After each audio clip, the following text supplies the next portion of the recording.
Welcome to episode 800 of CXOTalk. We're speaking with Mojgan Lefebvre, the Executive Vice President and Chief Technology and Operations Officer of Travelers Insurance. We're talking about digital transformation and customer experience. My guest co-host is QuHarrison Terry, the Chief Growth Officer at the Mark Cuban Companies. My role, as you said, heading up technology and operations is really leading our technology, our data and analytics, cybersecurity. And then on the business operations side, it includes everything from business resiliency to customer service, premium audit, billing, and a whole bunch of things that are about customer service. Your role is very much involved with digital transformation and with customer experience. Do you want to give us a little bit of overview about that? You have a very unusual title. It's really two functions that aren't necessarily inherently always together, but I think they're very connected because through the customer operations and service lens, I and my organization, we have the opportunity to truly see the interaction with the customers, which is really what it's all about. And when we think of digital transformation, we don't necessarily use those terms. We talk about our transformation as our transform agenda, and it's our innovation and transform agenda. But really what it encompasses is the making sure that we are serving our customers the way they want, delighting them every step of the way, serving them how they want and through any channel that they want. So it's all about the customer experience. And this is not something that has always been the case in the insurance industry. I'd say it's probably something that started with the advent of the consumerization of IT, of course. And, we've seen it in every industry, and it's happening as we speak in ours as well. Could you give an example of how you envision the tech that you're working on today, transforming and enhancing some of those customer experiences that are existing and soon to be coming?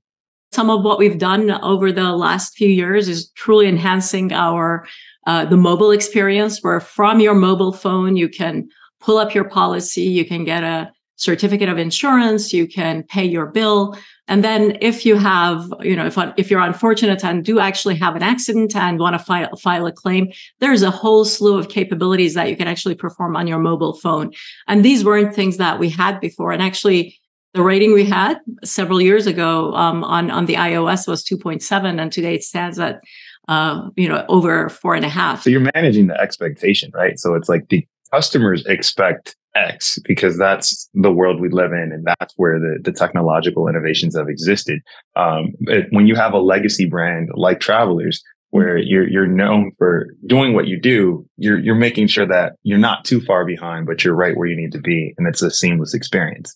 Absolutely. I mean, I couldn't have said it better myself. We're all about really delivering on our promise, which is to take care of our customers at their most difficult times. And that is absolutely our core. That's what we're known for. And that's what everybody loves us for. So we want to make sure that we're leveraging technology to deliver that promise as effectively and in the most modern way possible. And as you said, exactly the way our customers expect it.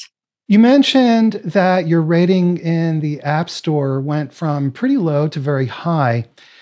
There must be a cultural, organizational dimension behind that, because I don't think it's a matter of, oh, well, now we have better technology. Well, you had good technology before as well. So can you elaborate on that aspect of it? For me, I always say that the toughest thing about technology and technology initiatives isn't necessarily the actual technology itself.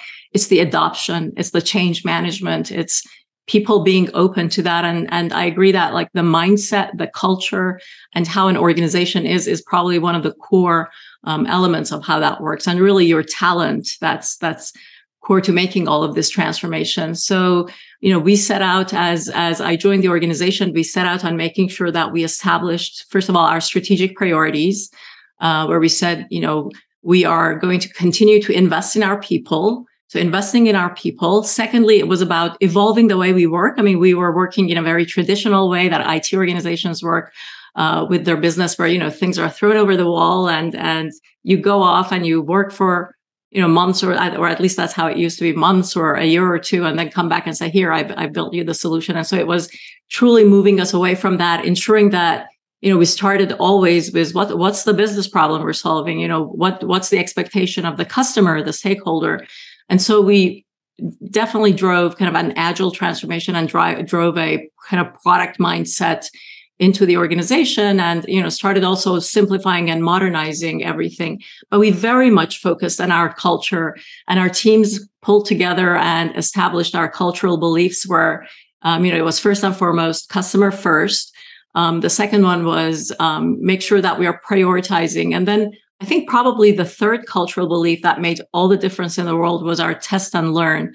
Because prior to that, everybody believed that, whenever we're doing something, we had to just strive for it to be perfect. And regardless of what goes wrong, don't change your path. And I think in today's world, you actually have to be as flexible as possible, recognize when something's not working and pick up from there, learn from it, and pivot. And so that was really probably what gave our people kind of the freedom to think more openly, to understand how innovation works. And so it was absolutely a kind of a cultural transformation as much as everything else. What was the underlying driver that made you want to undertake? I mean, you're an enormous company. You have, about 30,000 employees and almost $40 billion in revenue. So why? Why did you do this? As I go back to my roots of having been born in Iran, many years ago, I should say. And then, being there when we had a revolution, our government was changed. And so really, I would say probably the future of women completely went down the tube, so to speak. And I knew that as a woman, I really wouldn't have the opportunity to bring my ambitions, which were big always. And I don't really know what the source of that was, but I was always pushing myself. And so as I graduated high school, I worked for a year, saved some money because my parents couldn't really afford to send me anywhere, and was lucky enough to get a student visa to come to the US. And, I guess the rest is history. On that challenge, I want to ask a question, and this is going to get into a bit of your background, but I'm going to transition us to, one of the things that just like when I saw your title, the thing that screamed to me was, okay, you're at Travelers. Everyone knows it's a big data company. Insurance is all about it's a data play on all sides, right? Like I give them my data, I get a quote, I pay the quote premium, you help me out if I get in an unfortunate situation. Pretty streamlined and easy to understand business. One of the things that's changed in our economy today is as things have become more digital, the data in itself is very, very valuable. And we are living in an economy where basically anyone with your role or your title is basically the chief scapegoat officer, right? Where if something goes wrong, if there's ransomware, if the technology doesn't work, that blame is placed on you. And my question for you is like, in this world of cybersecurity and ransomware threats and just quite frankly, burnout, how have you kept going and how are you managing that with a company of this size? I've learned that the company that you join, their kind of their mission, who they're about, and their culture is absolutely paramount and important in, enjoying your job. So I don't think that our organization is one where anyone ever gets blamed for one thing. Now, I know that you were dramatizing that in the form of, look, all of these are room for risk and, huge risk and really, catastrophes happening, so to speak. And you're right, like whether it's the cybersecurity role or if it's the business continuity role, right, which is a business role, and anything from the pandemic to all the resources that we had externally, not just for the technology organization, but also for our claim organization and others, making sure that our relationships with those vendors were right. Those are all kind of in the purview of my organization. But I obviously no leader can do anything on their own, and all the credit obviously goes to the organization that you build and the, how cohesive that group is, and truly bringing the best talent on board and making sure that you're developing them and helping them do what they do best. And, we are lucky, and I'm lucky to have a phenomenal team of, whether it's our chief information security officer, or who we have at the helm of our business resiliency. These are like some of the top talents, and they're empowered to do their jobs effectively. And do things go wrong? Absolutely. But the thing is, if something goes wrong, I take responsibility for it. If and I strive that if things go right, it's obviously their doing. But my job is to make sure that I just remove the problems for them, and then make sure that we perform the best possible way. And I have yet to feel like, oh my God, like this is I'm going to be blamed for this thing. One thing that you mentioned is the pandemic and just the current landscape of cybersecurity issues. Could you share an example of how you're managing burnout with your team? Like what I'm seeing on my end is like, I've got rock stars, A players, and it's 2023, middle of the year, and I'm dealing with like burnout from my A players, people that I would have never thought or expected to just be in these spaces where they're just not kicking in all their gears. And they got us to here, right? They got us through all the crazy stuff that just ensued not too long ago.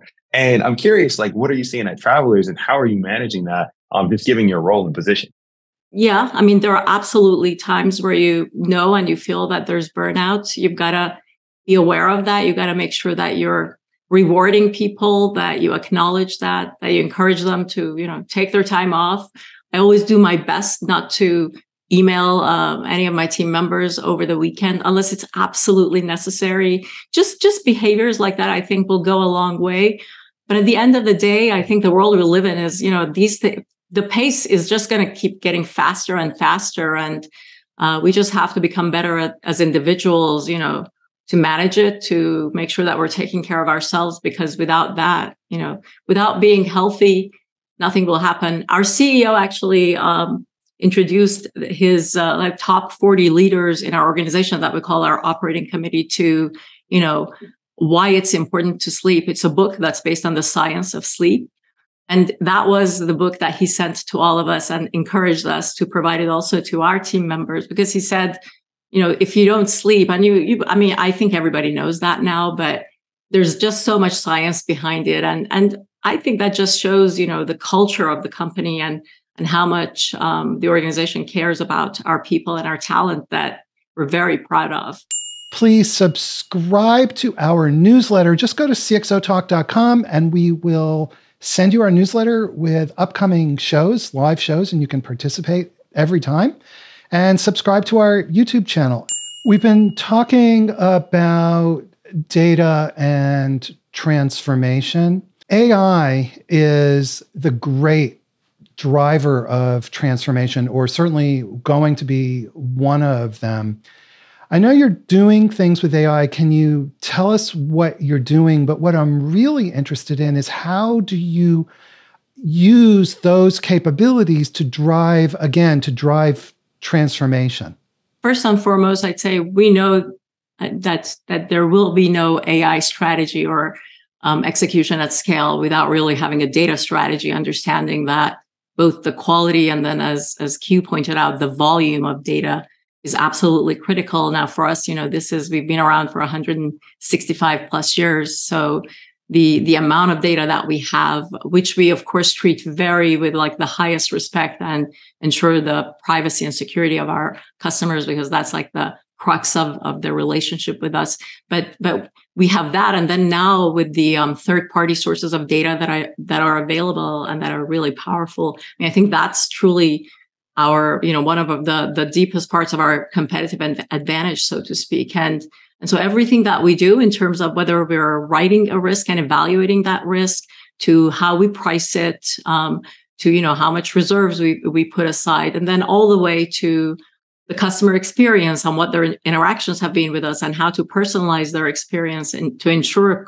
that our customers stay with us, and their retention, of course, is a huge impact as to our company as to any company. So we leverage that data, and we have done so for many years to absolutely build models for all of the functions that I talked about. And then 5 years ago, we actually established our AI accelerator, which is very focused on machine learning and automation. And so we've got practices that are focused on with the combination of some of the geospatial capabilities that we've developed. So leveraging both vision AI and other types of automation to, for example, identify the shape of a roof and to do it as accurately as possible. And this really, to segment the data as into as small parcels as possible. And all of these have continued to help us do underwriting in a much more effective way. We're known for being one of the best underwriting organizations in the world of insurance, which is really the core of it. And then from a customer experience perspective, we've got models that we've built that, for example, can identify after a wildfire total damaged homes from images that we have both pre and post the catastrophe without having to send any of our claim folks out there. So our people are much safer. And we inform our customers if something like that has happened. When they fled their homes, they really don't even know what's happened. And, we call them up, give them the bad news, but also tell them that we're there to take care of them and start the claim process. And for over 90% of our claims, we actually handle them under 30 days, which is really an industry benchmark. So AI has absolutely been critical and core to what we do. And we're very focused on it. And now with generative AI, we've been working on large language models for the past few years, and we've leveraged those in continuing to improve how submissions come in. So as submissions, thousands of them come in, how do you triage those? How do you leverage these models to actually filter them and make sure that we're sending the best ones to our underwriters and really reducing that time from when when the submission comes in to when we provide the quote from days to hours. And so these are just some of the areas that we're focused on in terms of leveraging artificial intelligence. You mentioned AI Accelerator Lab. Can you tell us just briefly about that? And I'm really interested how that's organized. Sure. How do you organize it, and how does it fit into the broader whole? But just briefly. This is one of our teams that we've established as a center of expertise that goes horizontally, so to speak. And really their mission is to, first of all, make sure that we always have our hands on the pulse of what's going on in the industry as it relates to AI in this case. And then they're also there to not only make sure that they themselves have the best skills, but that they are actually enabling the rest of the organization to do so as well. So through establishing, being the subject matter experts for the content that we develop, for our learnings that we have in the area of AI, and conducting learning classes for that, or actually taking in some of our engineers from other areas so that they can become experts as part of learning and doing, and then putting them back out in the organization. So it's really a way for us to advance our R&D, but then also make sure that we're extending that to other people in the organization. Because again, at the end of the day, I think every single one of our technologists need to know AI the same way that we say everybody needs to know the cloud and how to execute in that environment. So, and this is part of our data and analytics organization, which is another horizontal. And so in my organization, I've got like the business unit CIOs that I think of as verticals, who are very aligned to the business unit, understanding what the business needs are, what the business problems are. And then we've got a set of horizontal capabilities that are really foundational and enablers for the entire organization. We have a motto at Travelers, which is about, common as possible and unique as necessary, so that we can leverage our scale and really take advantage of building things once and then making sure others can take advantage of that. And in order to do that, really those horizontal kind of platform teams are focused on some of those capabilities. The obvious one, of course, is infrastructure, which every company has as a horizontal. But then above that, it's our architecture organization, our digital organization, our enterprise data and analytics organization. Again, these are ones that are providing capabilities horizontally across the board, and then building platforms that are common that can be then leveraged as services throughout the organization. One of the things that I want to talk on, as you're mentioning that infrastructure, is you don't just have one iOS app. I think you have several. And one of them that I think I noticed when I was just doing a bit of research was the IntelliDrive. So Traveler's IntelliDrive. Yeah. It's very rare someone gets to sit down with like the CTO or someone at this level and ask them, what are you doing with that data? Right? Like, cause my insurance company wants me to download the same app, and I'm a little skeptical, and I'm not the only person, but I'm curious, like as a customer, and from the customer end, like, why should I trust you with all of that data? We tell our customers what we do with the data. We want that data just because we'll use it as kind of a score of like how you drive, right? And if you're a great driver, we actually give you a break on your price. And if you're, not such a great driver, then your price goes up. So it's not like we're very transparent about this, because again, we absolutely believe in trust being important. And I would say insurance companies inherently are not trusted by people do not trust in insurance companies. But again, we believe we are the kind of insurance company that has proven that, through whether it's through what happens when you have a claim or the fact that we have never abused the data that we've had for 160 plus years. What's the baseline on a good driver? Because a good driver in Texas is a lot different than a good driver in New Jersey, right? Right. Well, I would say it's probably everything from, staying within the speed limit to like how many times you abruptly stop, or to, ultimately like how many accidents you have, which clearly you don't need telematics for that. But it's really that. It's just, and then distracted driving, of course, which is, one of the biggest causes of deaths in this country, is something we're very focused on. And that's another thing that we just want to make sure that people are focused on driving when they're doing so. So we've got an interesting question from the audience from Elizabeth Shaw, and she's asking, how are the stresses on the insurance business model as it stands impact like the digital transformation and customer experience solutions that you're providing? I would say lucky enough that, working for a company where financially we've been extremely successful, knock on wood, over the, past many years. And, we're very focused on shareholder value and return on equity, and have had like double-digit return on equity is one of the elements of financials that we absolutely drive towards and have been doing so. And if you look at our stock price, you can, I think it shows. Having said that, of course, we're very aware of what's going on. But the wonderful thing is that our leaders also realize that a lot of what's going on only makes our transformation all that more important. And, everything we do, of course, has to be very, very focused and related and connected to the business outcomes that our business leaders want. So we have yet to cut our budget, so to speak. We annually spend $1.5 billion on technology, and again, over half of that is really investments in new capabilities. We've driven down the cost of like our run to enable the investment. So as of now, we've been very responsible in, how and what we spent, and that there's business cases behind it, but at the same time have not yet been asked to kind of stop any of what we're doing. What we try to do is prioritize as much as possible, because frankly, some of it is when there's so much change, making sure we can actually perform and deliver and then more importantly, absorb all of the change that we're creating. But it's a great question. Here's another really interesting one from Arsalan Khan on Twitter. Arsalan always listens, and I should call him the great questioner because he always comes up with these really thoughtful questions.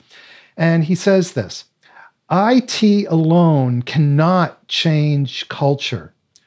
Should IT intervene if they see something that is happening that could cause the culture to be negatively affected? I always tell our team, we are the technology organization, we are IT. And in our case, we are IT and operations, but we're also travelers, and we're probably travelers first.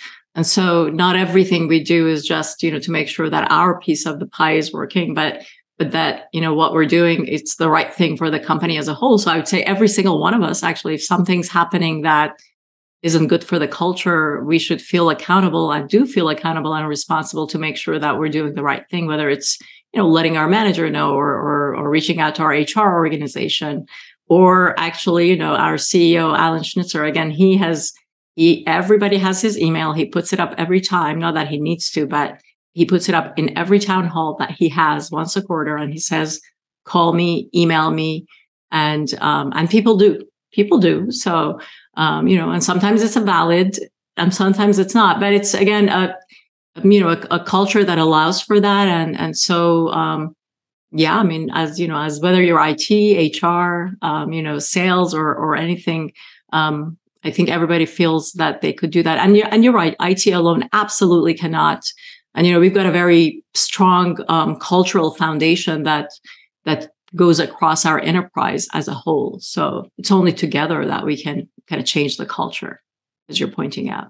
What kind of practical advice can you offer to technology leaders around this culture issue? You mentioned the importance of IT folks to understand that, yes, they're IT, but more importantly, they're part of this larger organization.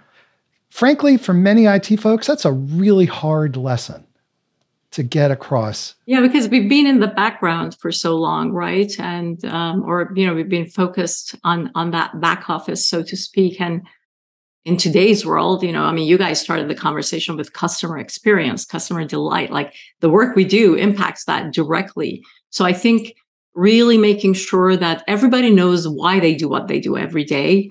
If they're working on a project, what's the problem that they're solving? Who's the customer? Who's the stakeholder? And being confident, like knowing that they're there and they're there as equals, and not being afraid and thinking, well, we're IT, we shouldn't, it's not our job to do that. And really, I always say you're a business person first, and then you've got your skill sets. The same way a finance person is a finance person, but they're a business person and they've got their finance skills, or someone's got their underwriting skills, and so on and so forth.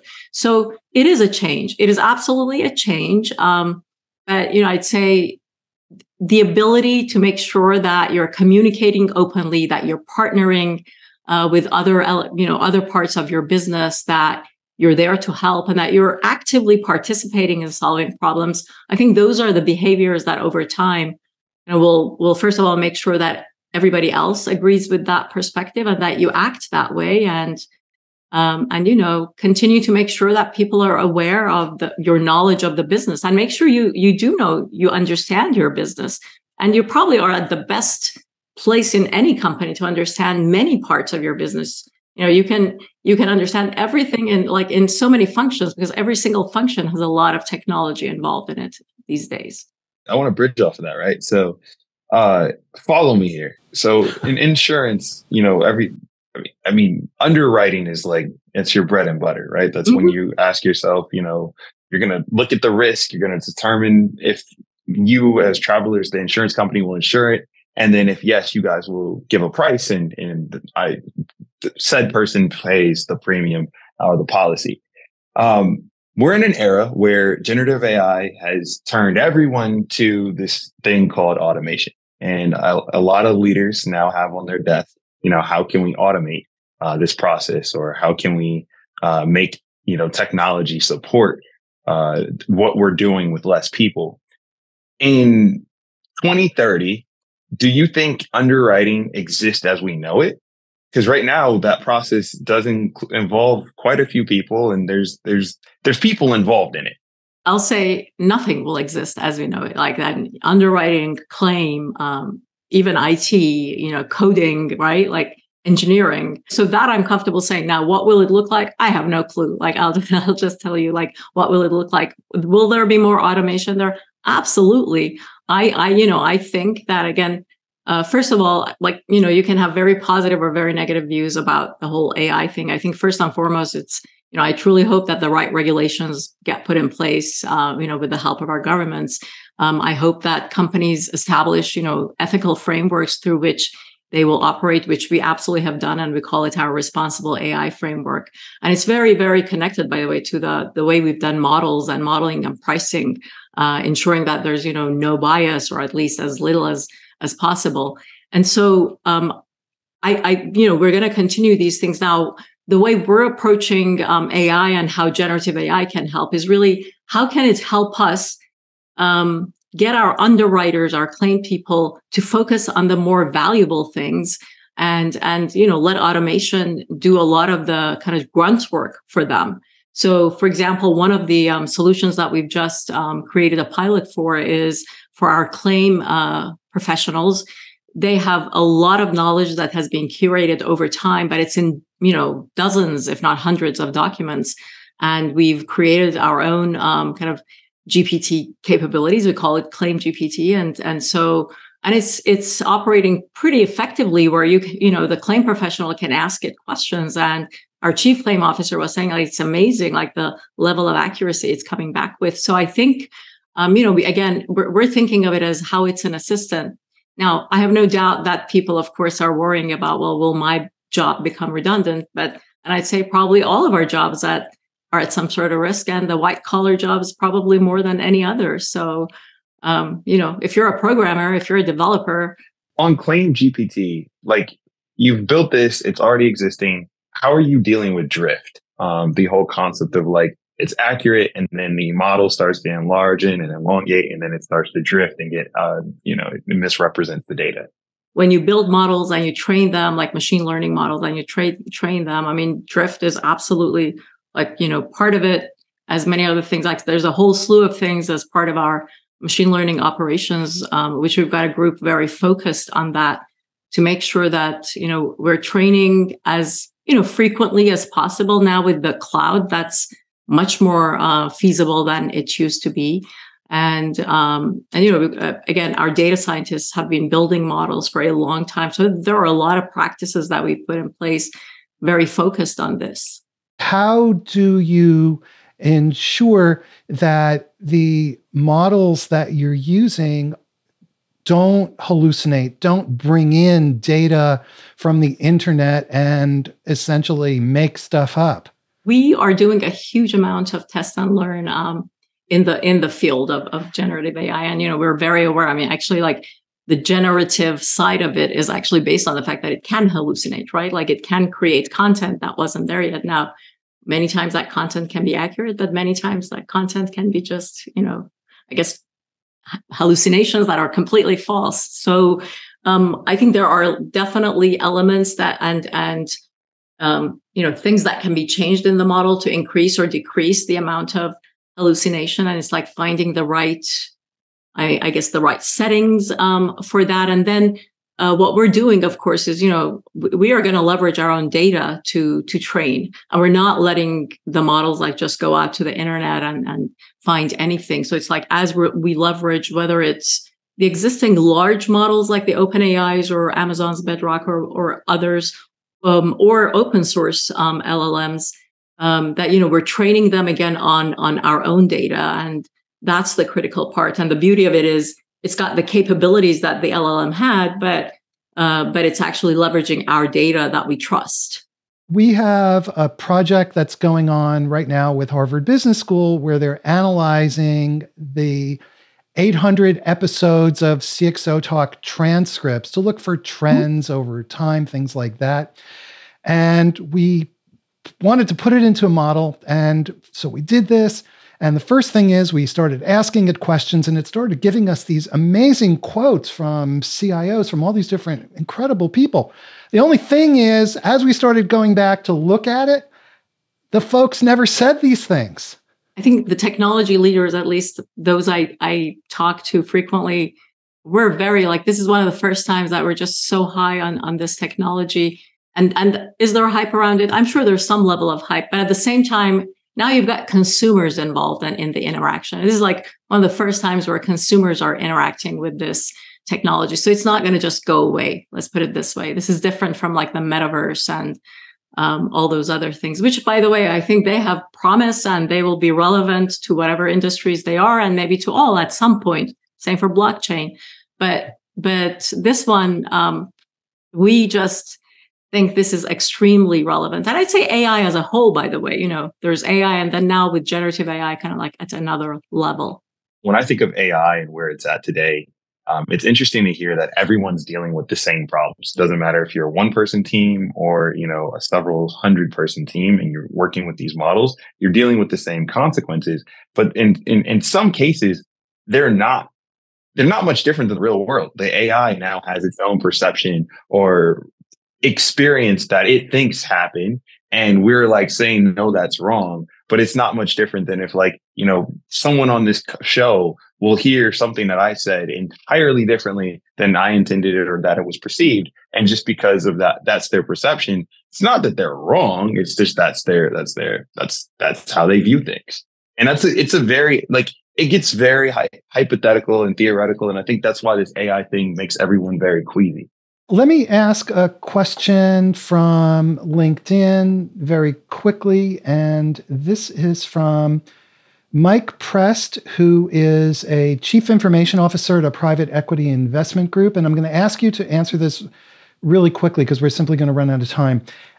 As you build out customer-facing applications, what are your thoughts on the challenges in developing AI-driven virtual agents, as well as the potential opportunities to drive innovation and growth? So the challenges and opportunities of AI virtual agents, and really quickly, please.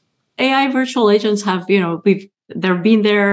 attempts have been made. I think the accuracy of them has not necessarily always been perfect, but then there are companies who are leveraging them. Of course, I think that with generative AI, that's going to become that's one of the areas that's very promising, and that it's going to be an opportunity for, more kind of AI-driven virtual agents to be leveraged and to make it better for the customer. Because, the customer, if it's good, the customer doesn't even realize that it's virtual.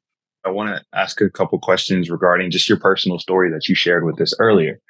One of those is you grew up in Iran and you end up through a series of journeys at this role at one of the largest organizations in the world. One of the questions I have just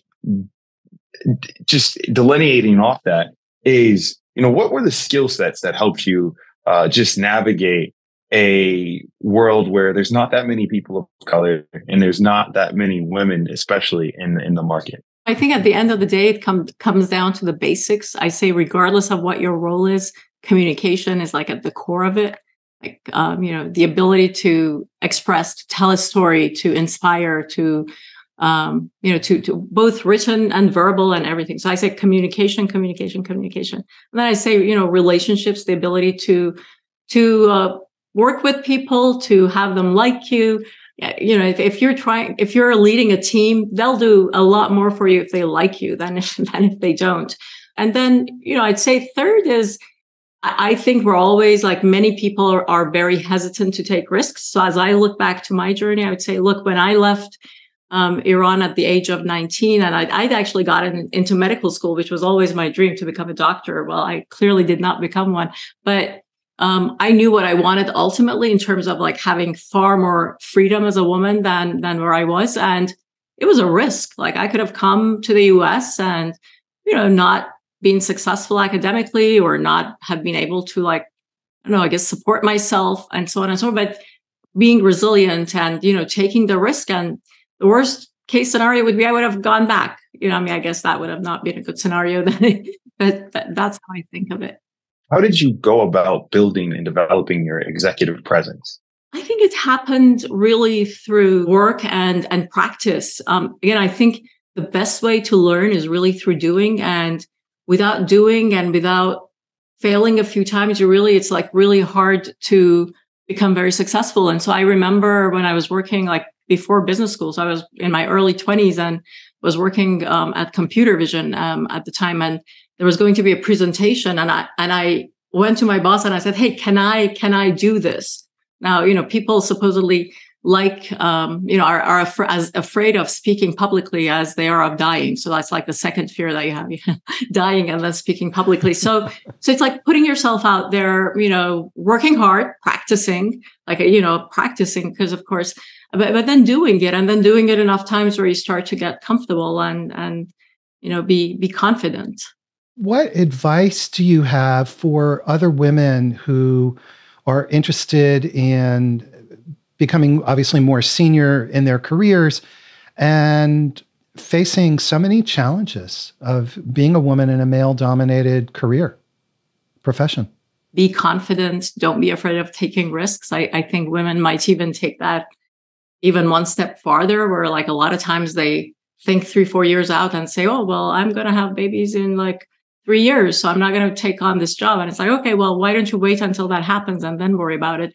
Or, things like that. Like I tell them,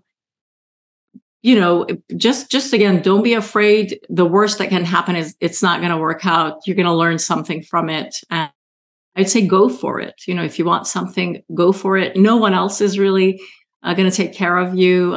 You have to think of yourself, but then also build relationships and make sure you have allies who can play a huge role in your career. And as I look back, there have been so many people that were instrumental in helping me get to where I am today. When is your book coming out? You've got such an incredible story, and there's so many things that everyone can learn from you. Like when is that announcement happening? Oh, thank you, Q. Well, now you're giving me an idea. Nothing in the plans yet, but I really appreciate that. Can we get one more question squeezed in here very fast from Twitter? Arslan Khan comes back. He says something. This is his assertion. I don't know if I totally agree with this, but you can decide. He says, shareholders want profit. Customers want trust. How do you strike the balance between profit and trust? And I understand what he's saying. I don't think it's quite that simple a dichotomy. And what do you think? Yeah, and I don't think they go against each other, frankly, because what we say is if we're not a profitable company, we're not going to be viable to deliver the services that we deliver. But if we do it ethically, if we do it with trust, then we can create that trust. So we think we can do both, and they absolutely don't go against each other. Mojgan, thank you so much for being here today with us. Thank you, Michael. Thank you for having me, and both of you. And it's been a pleasure, Q and Michael, talking to you. So really appreciate it. And QuHarrison Terry, it is great to see you. It's been a very interesting conversation today. Everybody, thank you for watching, especially those folks who asked such great questions. You're an amazing audience. Now, before you go, please subscribe to our newsletter. Just go to CXOTalk.com and we will send you our newsletter with upcoming shows, live shows, and you can participate every time. And subscribe to our YouTube channel. And with that, everybody, thanks again and have a great day. And we'll see you again next time.